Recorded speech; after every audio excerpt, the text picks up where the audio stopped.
మనకు ముందు ఒక 200 మీటర్ల దూరంలో కనబడేది డబుల్ రోడ్ సార్. అది Gajwel to Siddipet road sir. అది ఆ రోడ్ నుంచి ఒక 200 మీటర్ల దూరంలో సింగిల్ బీట్ రోడ్ కానుకొని ఎకరం 29 గుంటల సైట్ వచ్చింది సార్. ఇది మ్యాంగో గార్డెన్ ఉంది సార్. ఇందులో ఒక ఫామ్ హౌస్ కూడా ఉంటుంది సార్. ఇందులో హౌస్ కూడా ఉంటుంది. 2 గుంటలలో హౌస్ ఉంటుంది. హౌస్ కన్స్ట్రక్షన్ నాలా కన్వర్షన్ కూడా ఉంది. నాలా కన్వర్షన్ అయింది సార్. హౌస్ కూడా ఇది సార్ కనబడే సైట్. ఇది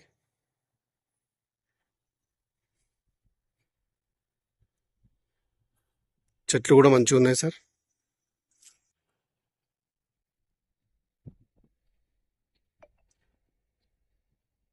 మ్యాంగో గార్డెన్ సార్. ఇది మొత్తం ప్యూర్ రెడ్ సాయిల్ భూమి సార్. ఇది స్క్వేర్ లో ఉంది సైట్ కూడా మనకు.